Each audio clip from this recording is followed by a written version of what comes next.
No, no, no, no, no, no, no. Hey y'all, this is the Pleasure and Peace Practice, and I'm your host, Tia, your Pleasure and Peace practitioner. For those of you who may be new here, welcome.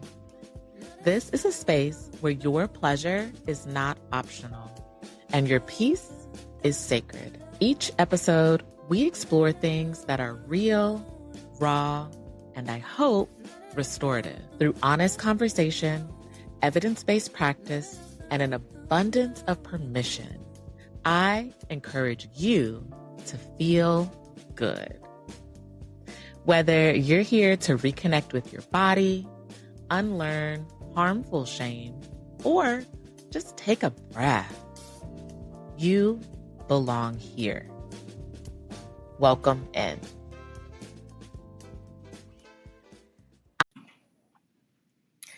Hey y'all, welcome back. My name is Tia, and this is the Pleasure and Peace Practice. I hope that you enjoyed the last episode, which was also our inaugural episode, where I introduced myself and let y'all know a bit about who I am and why I'm doing this work.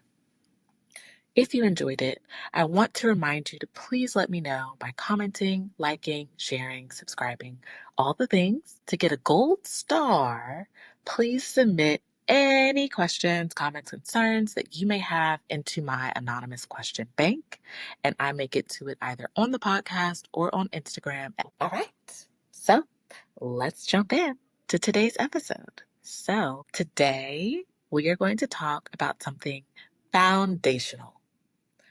Pleasure. What is pleasure? Why is pleasure important? How is pleasure not necessarily a synonym for sex or sexual activity? First of all, I want to discuss how pleasure is not only foundational for our sexuality and sexual health, but our mental health as well. Mental health and sexual health are interrelated, and thus our pleasure, or the lack thereof, impacts them both. Pleasure, by definition, can be a noun, adjective, or verb. So, according to Oxford Languages, as a noun, pleasure is a feeling of happy satisfaction and enjoyment. As an adjective, used or intended for entertainment rather than business. And as a verb, to give sexual enjoyment or satisfaction. All right, why does this matter? By its simplest definition, as a noun, enjoying the sun on your skin as you take a walk on a warm day with a cool breeze can be both pleasurable and a pleasure. Now that we're on the same page about what pleasure is, I want to highlight how so many people associate the word pleasure with only sex. Specifically, penis and vagina, or P and V sex, or in a very strict performative way. It's important for us to understand that when we expand our definition of pleasure and stretch our imagination for what is considered pleasurable, we are then able to access more joy, more connection, and more healing, in our day-to-day life. This is especially true for anyone who has been marginalized, where oppressors would deny your reality or distort your truth. Women, Black women, brown women, all women of color, right? People who exist outside of the binary, queer people, people who identify as being lesbian or gay. I'm throwing that in there because I have done some work with people before and they explained to me that they identify as lesbian, not queer. So all the people, right?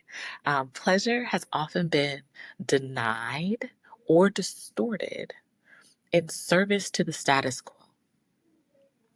I want us to get clear that pleasure is anything that brings the body, mind, or spirit some delight. Anything that helps you to feel alive, comfortable, or connected. This includes, but is certainly not limited to, physical pleasures, emotional pleasures, spiritual or energetic pleasures, and relational pleasure. For those that might not be aware, I'm going to break each of these down a little bit before we go any further. So, physical pleasures are sensory: touch, texture, temperature. Things that you can physically feel and they feel good to you. Emotional pleasures include feeling seen, affirmed. This is closely related to relational pleasure. Things such as laughter, intimacy, co-regulation, being in community with others in a way that feels good. Spiritual or energetic pleasure might include a feeling of peace or awe, right? For those of you that might go to temple or church services, all of those different types of things, reading your sacred texts, you experience maybe some unexplainable calm, right? When we expand our definition of pleasure and begin to recognize things in our day-to-day lives that bring us pleasure, we can begin to rewire our nervous systems. For example, in my morning routine, I might drink a warm cup of tea. I might snuggle with my baby, put on a dress that feels really good on my skin. All of these things bring me great pleasure.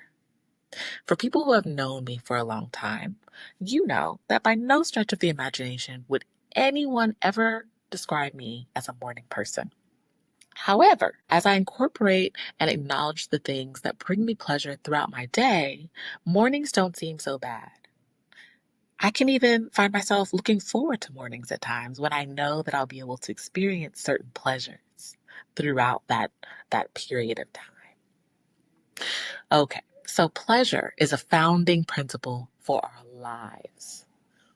One layer of pleasure I did not mention earlier is that of sexual pleasure. This was deliberate. So while sexual pleasure is both real and necessary, when most people consider sexual pleasure, their mind immediately jumps to orgasm.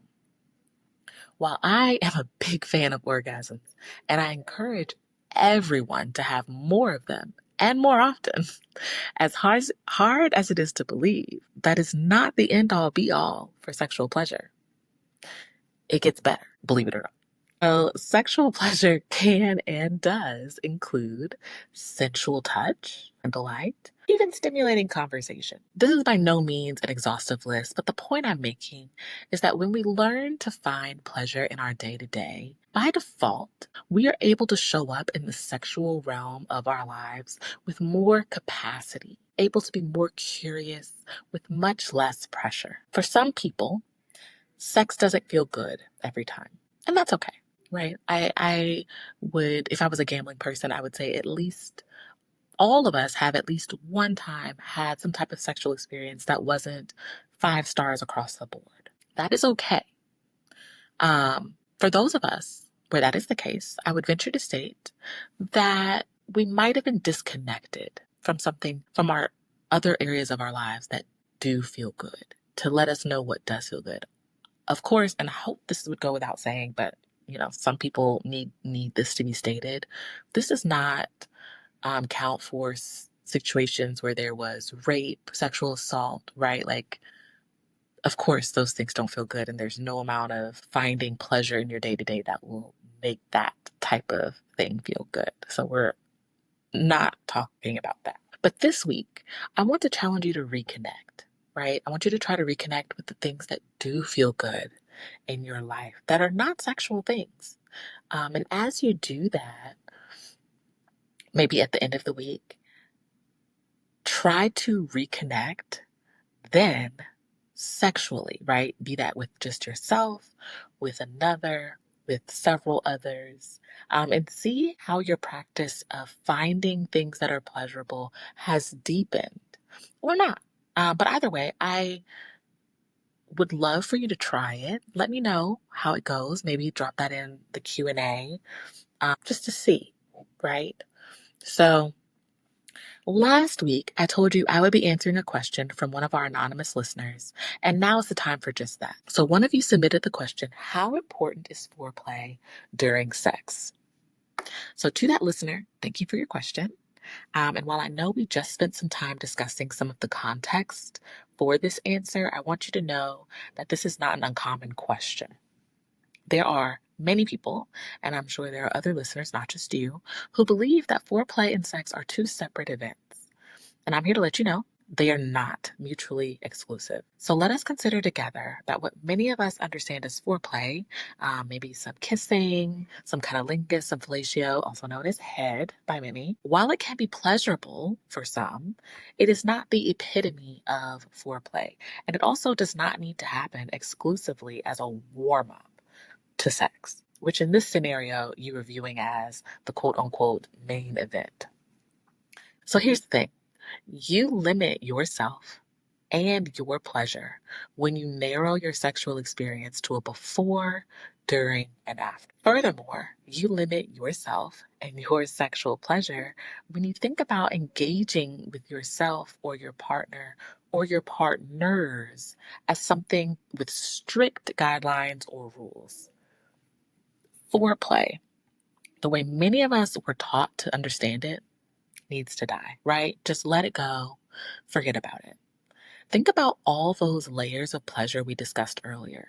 Touch, talk, glances, breath, anticipation.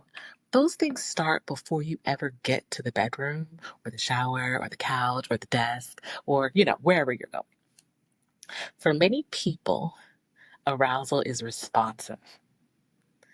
So when one feels safe and their nervous system is regulated, you're more likely to be able to respond positively to another's sexual advances. You're even more likely to want to make sexual advances, right?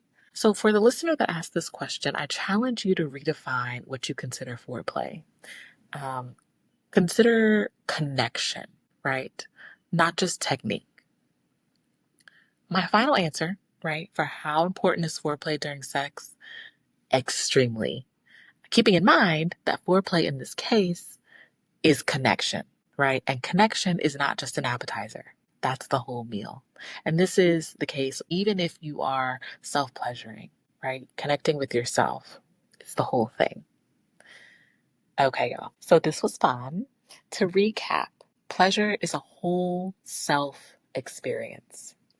Make space for it in your day-to-day. Your days will feel better. Your sexual pleasure will become deeper and more intuitive. Remember, this week, I'm challenging you to reconnect. What feels good to you? All areas of your life. Feel free to break that down into physical, emotional, spiritual, relational, any other layers that you feel are appropriate. As always, I want to encourage you to please subscribe, follow me, submit your anonymous questions, comments, concerns, right? Write me a letter. Tell me what's going on. And share with some people that you think could benefit. Next time, we're going to be talking about peace and answering another listener submitted question. Until then, I'm Tia, your pleasure and peace practitioner, reminding you to breathe.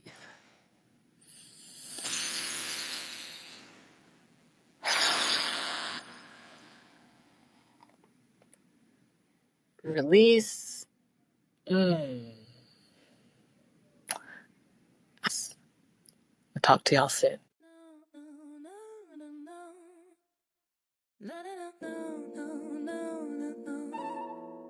Thank you for being here, for listening, for getting curious with me. Whether it's a question, a story, or a truth, still finding words, this space is for you. Whatever it is, you don't have to hold it alone. Ask, share, confess. We're in this together.